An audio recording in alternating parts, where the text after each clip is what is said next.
welcome to this week's edition of the Middle East and Africa Sustainability Dialogues, which is, of course, part of a series that we're running called the MIA Forum for Sustainability Leaders. And ultimately, this is to bring all of the critical voices across the Middle East and Africa together in one platform and explore the pathway to net zero, explore the pathway to a much more sustainable future for all of us. And it's an absolute thrill to be joined today by Giles Pendleton, Executive Director of the Line from Neom. Good afternoon, Giles. Afternoon, Sean. Thank you very much for the invitation. Pleasure. Listen, I suppose there's no better place to start.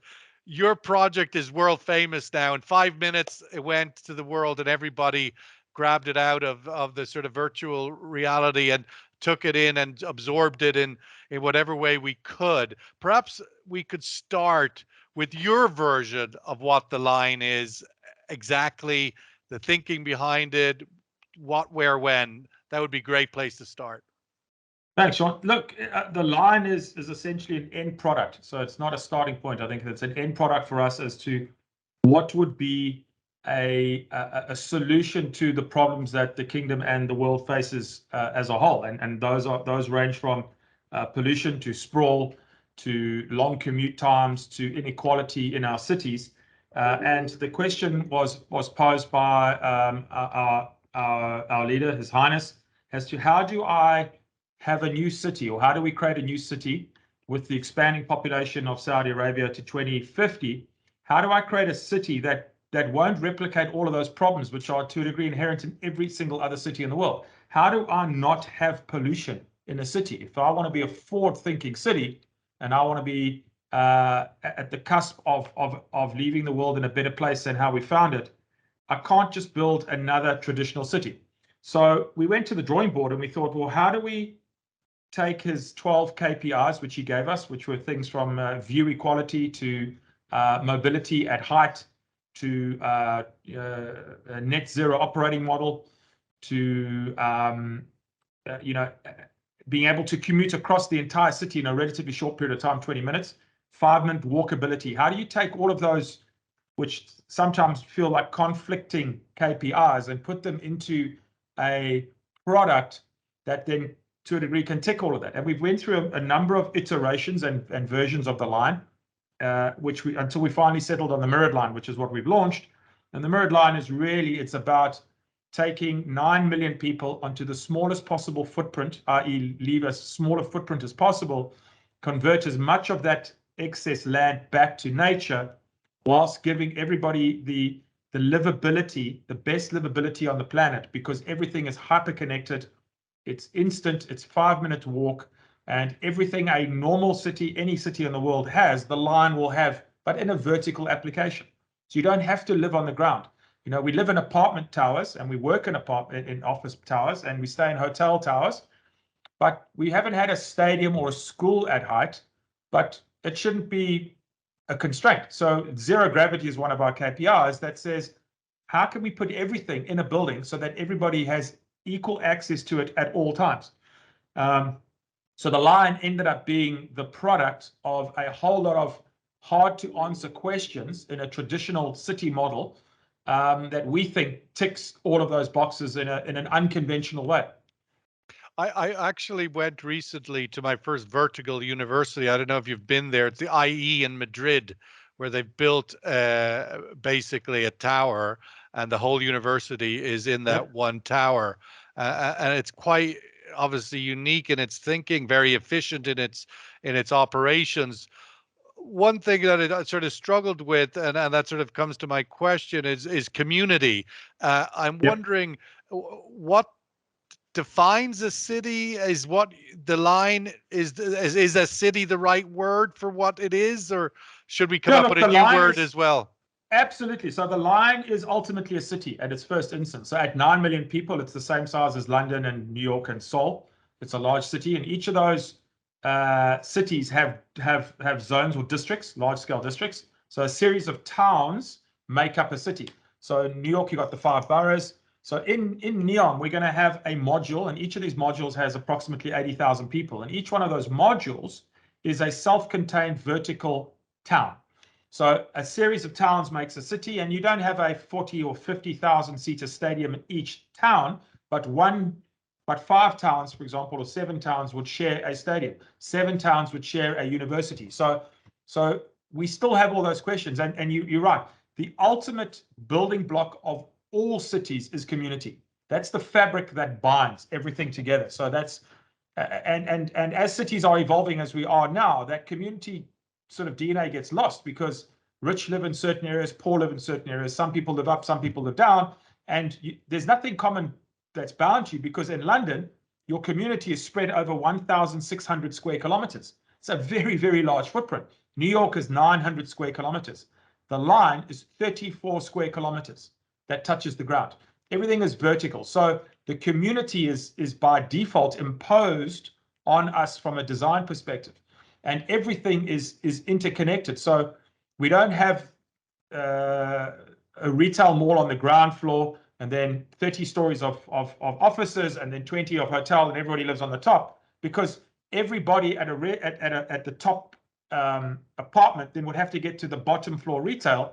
That means you're going up and down all the time. We don't want you to go up and down. We actually want you to go across. So what we've done is we've designed the length of the line then starts working in our favor, because if you just walk along at your level, you will come to the retail, which will be 200 or 300 or 4 meters away. It won't all be clustered. It will be spread out. So a series of high streets gets your retail at various heights in the building. And because it's 800 meters long and it's joined to the next 800 meter module, there's a module on both sides of you. You're literally, whichever way you go, you're going to hit retail, schools, sports stadiums, whether you go up, down, across, everything is within 5-minute walk. So community is absolutely at the heart of what we're trying to achieve in a sustainable way, where if we have a hotel, for example, do we need in a hotel for there to be an all-day dining, a gym, a spa? When people use the gym and spa and all-day dining, they're there. But the reality is, wouldn't you, if you were staying in a hotel, rather go to the community gym? Yes, it's full of people, but that's what community is. Otherwise, normally you go to a hotel gym, you're the only one there, and the next person comes 3 hours after you, and it's a dormant asset. So how do we make, instead of being in a hotel and only being able to order 10 things from the menu at 2 o'clock in the morning when your flight arrives, because that's on the skeleton night staff, we use WhatsApp and Mr. Delivery and Uber and Deliveroo and all of these apps. I can order a Thai chicken curry at 3 o'clock in the morning, 2 buttons, and it'll be brought to me from a community kitchen. So what is the time frame around this idea? Obviously, the concept has been well planned out as you're articulating it. So you've already gone through a lot of the thinking. Where does the construction begin? What's the sort of vision time-wise? Years, decades? What does it look like? So we're very, very much under construction. We're probably the world's largest excavation and piling site at the moment. We have over 3,500 pieces of plant on site, working 24 hours a day. These are big structures. They are 0.5 kilometer in the sky. They're 800 meters long. They're 200 meters wide. Each structure is approximately 6.5 million square meters of GFA. So that's about 22 Burj Khalifas each one. We're building 7 at the same time. The idea is that these will roll out in a series of years. They take multiple years to build. The Burj took 3 years to design, 6 years to build. So these very, very, very big and complicated structures are multi-year. So our leader, His Highness, has set us targets to deliver to, which we're working to. So those will be made public in due course. But the idea is that, if you work backwards, Neom is going to host the Asian Winter Games in 2029. So it gives you an idea of when everything has to be finished, like 5 minutes. Tested, commissioned, up and running, and in a smooth, steady state. So, unfortunately, 6 or 7 years in the Middle East goes in the blink of an eye when you're on these giga projects where, time is just a number. We've just got a lot of work to do in that period of time. So absolutely, very much under construction, very much working towards a target and an opening date. But Neom as a whole is going to be bringing visitors in and guests in much sooner than the Asian Games as a deadline. Wow. You started out your comments, I think, with some reference to the fact that this was a solution for the Kingdom of Saudi Arabia. I'm wondering how unique is this as a solution for for Saudi, given the unique circumstances there, and also not only the weather and climate and so forth, but also the physical environment, space and otherwise. So how unique is this a solution, and what can be rolled out for others to take to other parts of the world, do you think? Look, I mean, Neom has been designed as an incubator and a different way of doing business. And it's been designed as almost a world's largest living laboratory and experiment in humanity and livability. And I think what we're wanting to do is we want to be able to test and showcase all of those things that potentially are out there, but just have never had a forum or a scalability to make them work. So just think of horizontal elevators. It's natural. Why, if your building is long, why would you not go across rather than going up and down? Well, all the buildings we built have got relatively small footprints, and you go up and down them. No one's designed a building 170 kilometers long, which means maybe horizontal elevators are the ultimate way to move people left and right. So you start to say there's a lot of things that we would like to demonstrate and bring that would incubate in Neom as ideas on how to make humanity better, but they're not for the sole privilege of Neom or the kingdom.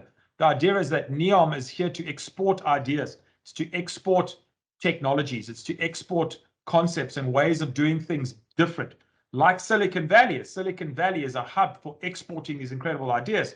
And why does that work? Because you have a clustering effect. You've got 1 million people working in the same sort of sector that thrive off each other. They stimulate each other.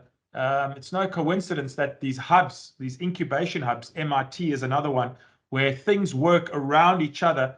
They may be competitors, but they're in the same industry, which drives, the best minds end up being there because they know they're going to get into one of those environments. So the line is an incubator of humanity and as a large experiment on how we can do things differently and how we believe we can export those critical ideas, technologies, products to the world for the betterment of the world. If we can design a better mousetrap, absolutely, we should be doing that. The question is, do I need a mousetrap? Why is the mouse even there? So in my view, the mousetrap is a solution to a product of the mouse. But if I can take the mouse away, for example, pollution or congestion, then I don't need a mousetrap. Then I'm focusing on, we're starting to look at causes rather than effects of things. I mean, when do you think of the firstly, I wanted just to look at the point you made there about because the incubator, the sort of incubator of the humanity. Silicon Valley is a place in which people from all over the world come, essentially American, but ultimately geniuses from everywhere. What's the cultural outlook for the line and Neom? Will it be global? Will it be Saudi at its core? What is the vision around that? Absolutely. I think we would like to see, and we believe that Neom will be positioned in one of the top 5 global cities, whether it's on scale. I think 9 million people you're in the league of, as I said, Seoul, New York, London. I mean, some of those cities are thousands of years old. Others are relatively new. So New York, you think of New York as being relatively new relative to London or Seoul. Seoul's 3,000 years old. But Neom has a lot of ground to cover in a short space of time. But I think with the population we envisage to migrate here, and that'll be based on the fact that there are jobs, there are incubation hubs. So if you attract 1, you attract 3. If you attract 3, you attract 9. So these multiplying effects start working in our favor. And the idea is that the line, absolutely, in the future we would like to, and I think that's part of our aspiration, be thought of as one of the top 5 global cities for various things. And I think when you think of Paris, you think of beautiful romantic buildings. Cambridge in Massachusetts, it's for MIT. Silicon Valley in San Jose. Every city almost has a thing about it which makes it that it's identifier.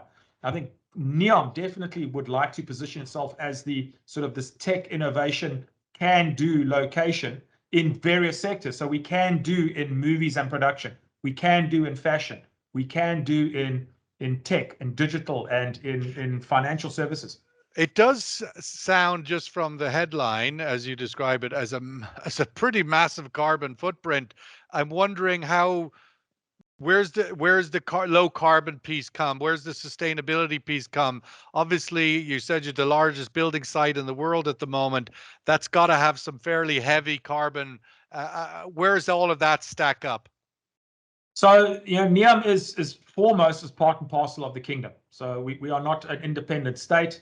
We are part and parcel of what the kingdom's objectives and goals. So I think, we are dealing with that matter. I can't elaborate exactly what the solution is, but if you think about all the carbon sequestration opportunities in the world, the technology that exists, and there are some very clever scrubbers and things that are out there, low carbon cement, low carbon concrete, green steel, low intensity glass where that has a very, very low carbon footprint.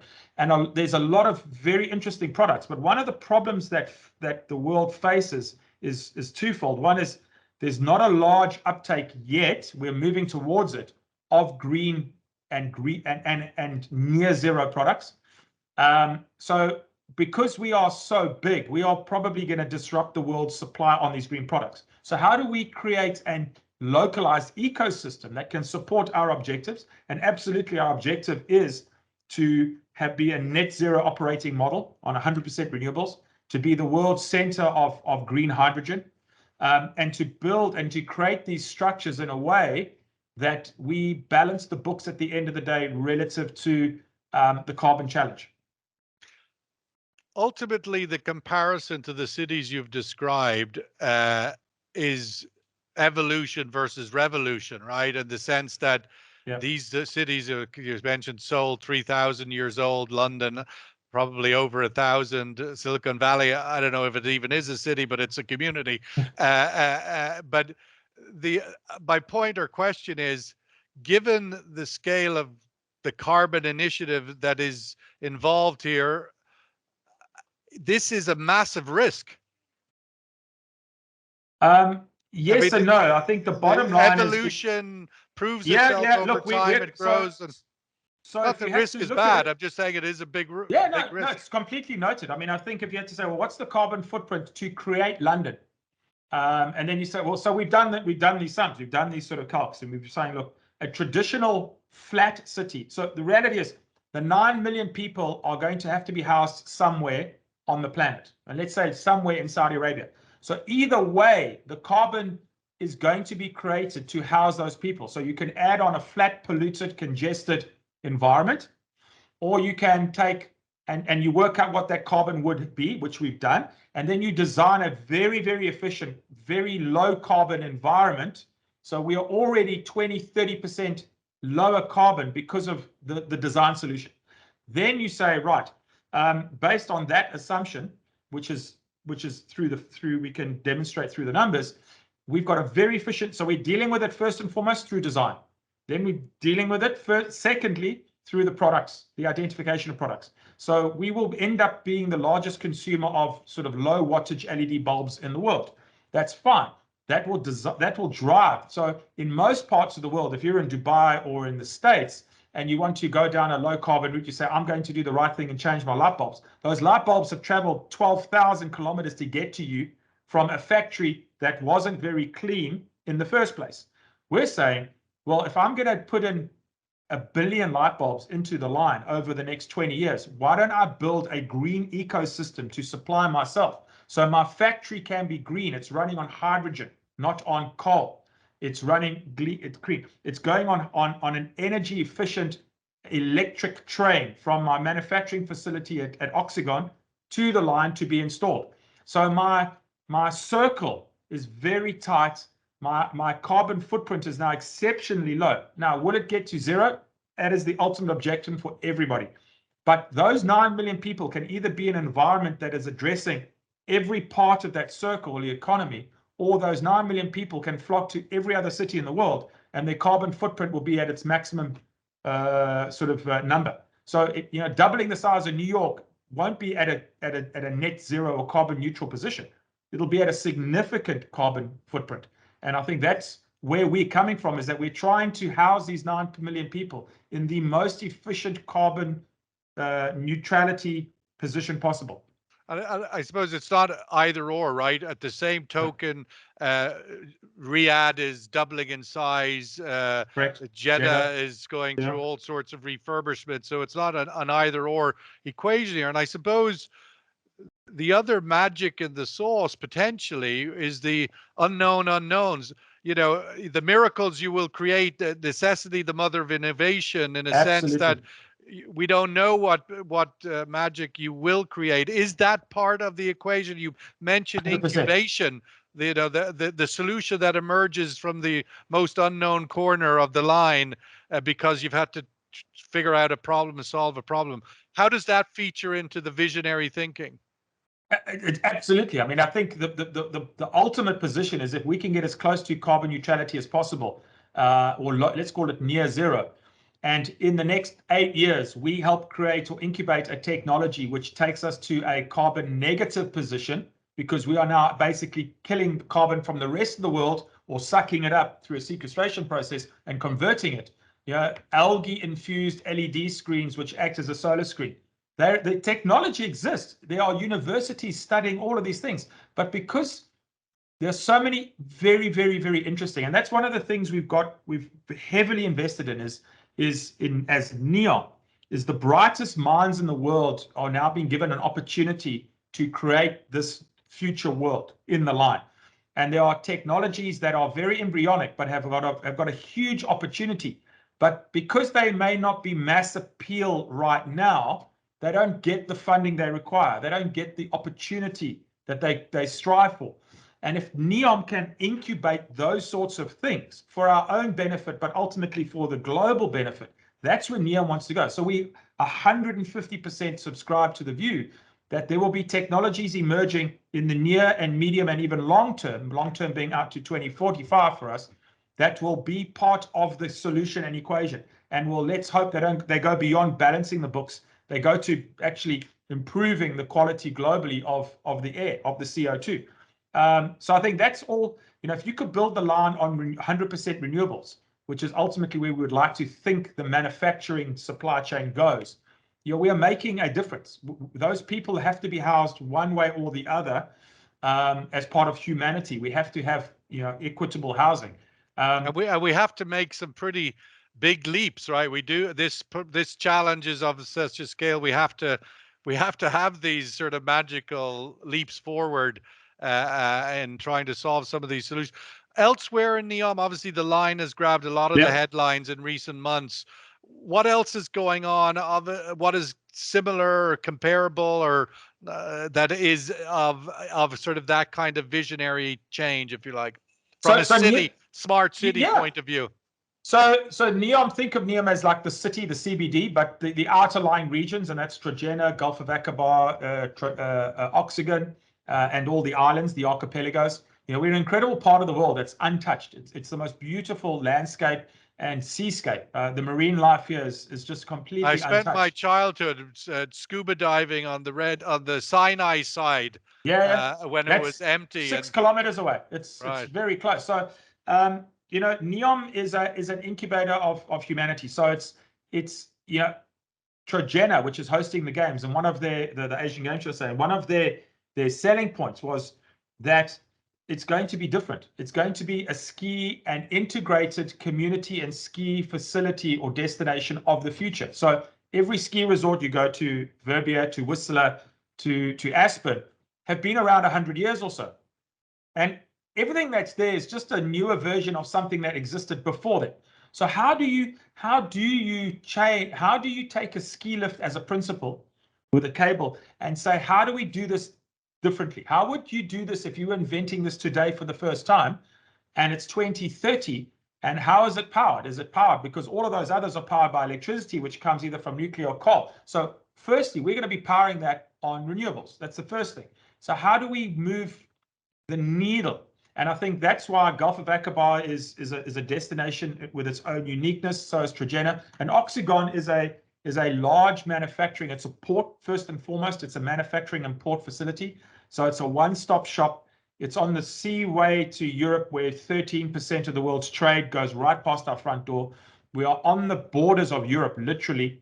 And how do we then manufacture everything that we need on the line and in Saudi Arabia, the Gulf, and then the world? How do we create an industrialized base that supplies our supply chain needs? So each one of the different regions within Neom has an objective, different objective to each other, but the same DNA, the same ethos. How do we run it on 100% renewable energy? How do we make it best in class by reinventing the wheel? And the one thing we always say is, don't reinvent the wheel. Well, we are trying to reinvent the wheel. Now, do we come up with a better wheel, or do we come up with something that's no wheel? We levitate. We've got a levitating car rather than a wheel on a car. I think that's where we're being sort of pushed and driven, as to how do we rethink everything, and we're doing it on the line. How do we, is a school classroom the same just because it's on the 80th floor as it would be 10 years ago in any suburb and anywhere in the world? No, I don't think so. I think we're trying to reinvent everything to make them future-proof and to add to that DNA that everything is relatively, it's got a fresh view of the world. It's different. Well, we're going to have to wrap it up there because we could go on. We could go on Absolutely. for 167 kilometers to talk about this great new initiative. It's exciting, if nothing else. Giles Pendleton, Executive Director of the Line at Neom, thank you so much for being on this week's edition of the Middle East and Africa Sustainability Dialogues with Microsoft. Sean, it's a pleasure. Thank you very much to yourself and to Consult Intelligence Publishing and to Microsoft for this forum. Happy to come in any time and talk about the crazy things we're trying to get up to up here.